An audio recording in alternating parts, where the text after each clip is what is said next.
नमस्कार दोस्तों, स्वागत करते हैं आपका एक बार फिर हिमालयन लेजेंड्स के नए एपिसोड में। और आज हमारे साथ खड़े हैं एक जीते जागते लेजेंड आदरणीय श्री बच्ची गिरी गोस्वामी जी। आपको सादर प्रणाम हमारी तरफ से। नमस्कार मेरी तरफ से भी आपको। और दर्शकों को ये बता दें कि इस उम्र में विभिन्न राष्ट्रीय अंतर्राष्ट्रीय प्रतियोगिताओं में प्रतिभाग करते हैं खेल की, और हम खेल के मैदान में ही हैं आज।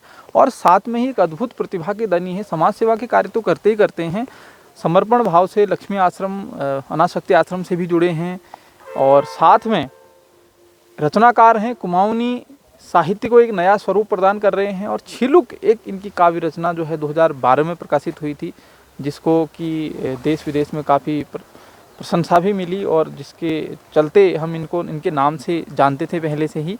और सर, आपका हार्दिक स्वागत है, और आपसे ये विनम्र निवेदन है कि अपने बारे में सूक्ष्म परिचय भी दीजिए और अपनी जीवन की यात्रा के बारे में भी बता दीजिए, और आपका जो खेल है और साथ में साहित्य का ये जो अनुपम संगम है, इस बारे में भी आप ज़रा दर्शकों को रूबरू करा दीजिए। मेरा नाम बच्ची गिरी गोस्वामी है। मैं विकासखंड गरुड़ के मुन्योड़ा गांव का निवासी हूं, और वहीं से मेरी प्राथमिक शिक्षा प्रारंभ हुई प्राइमरी पाठशाला जैंसर से। उसके बाद मैंने हाई स्कूल उच्चतर माध्यमिक विद्यालय गागरीगुल से 1985 में किया, और इंटरमीडिएट मैंने राजकीय इंटर कॉलेज गरुड़ से करने के बाद मैंने ITI मशीनिस्ट से 90% अंकों के साथ उत्तीर्ण की। और फिर उसके बाद में कई जगह जॉब में रहा, प्लेन साइट में। फिर बाद में कुछ समय में खेलकूद में अच्छी रुचि होने के कारण मैं कॉलेज से ग्रामीण से खेलता रहा, जिसमें मंडल स्तर और प्रदेश स्तर पर मैंने प्रतिभाग किया और अपना स्थान भी बनाया। और उसके बाद में क्योंकि हमारे गरुड़ क्षेत्र के विभिन्न साहित्यकार जो कुमाऊनी में लिखते थे, उनको हम कई बार सुनते थे, तो उस हिसाब से मेरी रुचि जागी साहित्य के क्षेत्र में। तो मैंने थोड़ा थोड़ा लिखना शुरू किया, और अभ्यास करते करते फिर मेरी एक किताब पूरी हुई, जिसका नाम मैंने शीर्षक उस किताब का छिलुक दिया। छिलुक इसलिए मैंने उसको दिया कि हमारे ग्रामीण परिवेश में जो पुरानी चीज़ें हैं वो भूलते हुए जा रहे हैं, तो उन पर प्रकाश किससे डालें। तो हमने अपने पारंपरिक एक प्रकाश देने वाला, जिसका नाम है छिलुक, जो पहले से प्रकाश देने का काम करता था, टॉर्च का काम करता था, तो विभिन्न जगहों में उसी के द्वारा रोशनी दी जाती थी। तो उसी का शीर्षक रखते हुए मैंने छिलुक ये जी काव्य रचना, हाँ, ये किताब मेरी छिलुक है, 2012 में प्रकाशित हुई। इसकी एक कविता का अगर पाठ हो जाए तो इसकी एक कविता मैं आप लोगों के सामने रख रहा हूँ। तो इसमें मैंने एक कटाक्ष किया है अपने पहाड़ की ही चीज़ों पर। उसमें मैंने इसको शीर्षक दिया है म्यार पहाड़ा दिन पन्याई में अगिन। ये कविता का शीर्षक है, ये कुमाऊनी में कविता है। पहली वह दौड़ में भैंस जोड़ बल्द ऊँची, बोरियाल मसूर डलाल हल्द ऊँची, आज एक खुशनी खुनलन है, का कुड़ी लगोन रगे, इडू महंगाई हैगे, कुड़ी पे लगू चुनलन है, गोपना को वाल्ट पाल्ट वो वेच पैंच, आज सोना देखन हैगिन, मेर पहाड़ा दिन पन्याई में अगिन, मेर पहाड़ा दिन पन्याई में अगिन। खेत पैदवे मुख मोड़ी, काम धंध सब छोड़ी, हाथ में हाथ धरबे भरई, कब राशन दुकान में राशन आल कने, इतार ढड़ुआ जा खाल चह रही, पहली वे भकार भरी ऊँची, आज वह मुसा डेर हैगिन, मेर पहाड़ा दिन पन्याई में अगिन, मेर पहाड़ा दिन पन्याई में अगिन।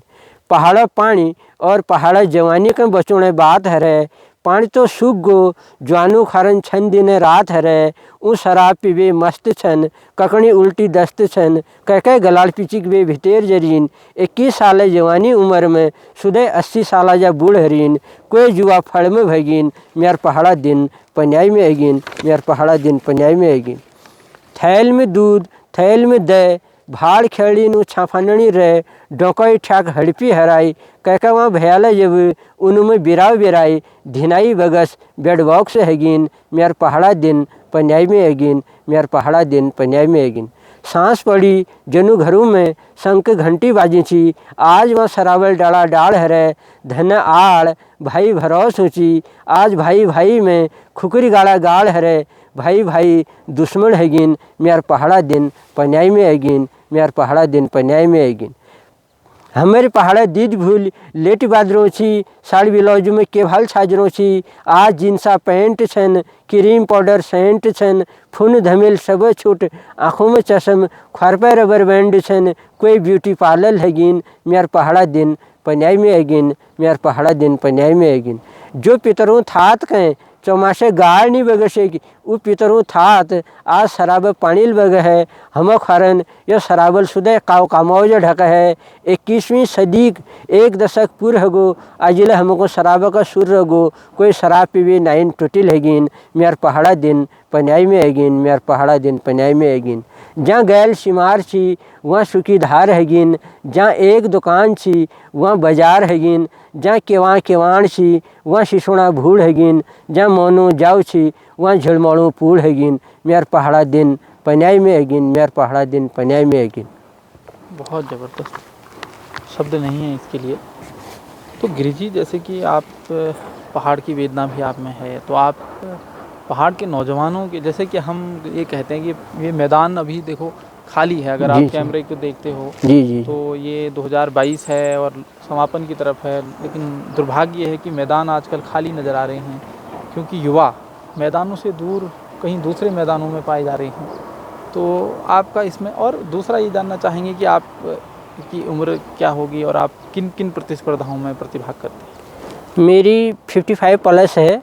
मैं मास्टर एथलेटिक्स में इस वक्त खेलता हूँ। मैं 800 मीटर दौड़ता हूँ। वैसे मैं कॉलेज से उस चीज़ को दौड़ता था, 800 मीटर और 400 मीटर, और लॉन्ग जंप भी है मेरा।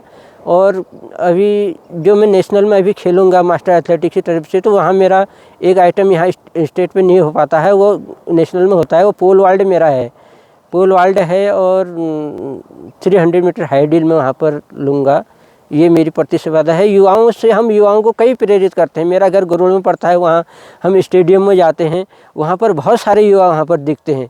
और जब मैं उनके बीच में दौड़ता हूँ, युवाओं के बीच में दौड़ता हूँ, तो उनको भी प्रोत्साहन मिलता है कि ये अगर इस उम्र में ये दौड़ सकते हैं तो हम भी तो दौड़ सकते हैं, हम भी प्रतियोगिता कर सकते हैं, हम भी कंपटीशन कर सकते हैं। क्योंकि जीवन जो है एक कंपटीशन है, लाइफ इज चैलेंज मेट कहा है कि जीवन एक कंपटीशन है। जब तक आदमी प्रतिस्पर्धाओं में भाग नहीं लेगा, वो आगे बढ़ने की कोशिश नहीं करेगा, वो नशे की तरफ जाएगा। आज का युवा जो है लगभग नशे की प्रवृत्ति की ओर जा रहा है। उसको ये सोचना चाहिए कि नशे में कितना नुकसान है। एक तो शरीर का नुकसान है, दूसरा पैसे का नुकसान है, और तीसरा घर का जो वातावरण है वो पूरा गंदा हो जाता है। इसलिए अगर मनुष्य थोड़ी भी अपने विवेक से थोड़ी सोचे नशे को किनारे करके, तो वह खेलों के क्षेत्र की ओर आए। और इसमें स्वास्थ्य भी है, और इसमें लोगों के द्वारा दिया जाने वाला सम्मान भी है, और तुम आगे भी बढ़ सकते हो, ये मेरा मानना है। और एक और बात आपसे कहेंगे कि संस्कृति का पतन एक आजकल आम देखा जा रहा है, तो इस संदर्भ में भी आपकी पीड़ा हमें अभी आपकी कविता के माध्यम से जानकारी मिली, इसमें आप क्या कहना चाहेंगे? संस्कृति का पतन ये है कि भाषा जो है हमारी कुमाऊनी जो बोली है, अभी इसको भाषा का दर्जा नहीं मिला है, अभी इसको बोली ही कहेंगे क्योंकि 8वीं अनुसूची में नहीं है। तो ये कुमाऊनी बोली है। हम घरों में ये सोचने लगे हैं, आजकल घरों में, गांव में देखो, किसी भी बच्चे को, कोई भी पेरेंट्स, कोई भी माता पिता उनको कुमाऊनी सिखाना ही नहीं चाह रहा है। बिल्कुल उनको कह रहे हैं अगर वो कुमाऊनी में बोलना, क्योंकि ये इसको दूध बोली कहते हैं। जो कुमाऊनी हमारी बोली है, इसको दूध बोली कहते हैं। इसको ये सिखाई नहीं जाती, ये स्वमेव आ जाती है, इसको सीखने की भी ज़रूरत नहीं पड़ती है, ये स्वमेव बच्चों में आ जाते हैं। लेकिन माँ बाप वो ये सोच रहे हैं, उनके कहीं न कहीं जो उनका अचेतन मस्तिष्क है, उनके अंदर ये है कि कहीं बच्चा अगर कुमाऊनी बोलेगा, हाँ, शायद वो डॉक्टर नहीं बन पाए, शायद वो IAS नहीं बन पाए, IPS नहीं बन पाए, या हो सकता है वो अच्छे पद पर नहीं जाए क्योंकि वो कुमाऊनी में बोल रहा है। मैं ये कहता हूँ, भाषा का कहीं पर भी कोई आड़ा नहीं आता है। तुम कहीं पर भी चले जाओ। हमारे पहरू एक पत्रिका निकलती है अल्मोड़ा से, डॉक्टर हयात रावत जी उसको निकालते हैं, हम पहरू से भी जुड़े हुए हैं। तो वहाँ पर भी हम कुमाऊनी सम्मेलन होता है, हम जाते हैं, वहाँ पर बड़े बड़े लोग कुमाऊनी में बोलते हैं और कुमाऊनी लिखते हैं, वो बड़े बड़े पदों पर भी हैं। ऐसा कुछ नहीं है कि हम कुमाऊनी बोलेंगे तो हम अच्छे पद पर नहीं जा पाएंगे। ये तो भाषा है, भाषा तुम कोई भी सीखो, लेकिन अपनी दूध बोली को मत छोड़ो, अपनी संस्कृति को मत छोड़ो, अपने गांव के रीति रिवाजों को मत छोड़ो, जो है उनको अच्छी तरह मनाने की कोशिश करो, तो हमारी संस्कृति बच सकती है, हमारी जो बोली है वो बच सकती है। नहीं तो इसी प्रकार अगर चलता रहेगा तो कुछ सालों में कुमाऊनी सिखाने के लिए भी कहीं भी स्कूल में बच्चों को टीचर की आवश्यकता होगी, तब जाकर हमारा बच्चा कुमाऊनी सीख पाएगा। जो कि हमारी दूध बोली है वो उसको सीखनी पड़ेगी। आज दूध से आ रही है वो, अब माँ से आ रही है, माँ के दूध से वो आज आ रही है, लेकिन कल को उसको सीखना पड़ेगा वो।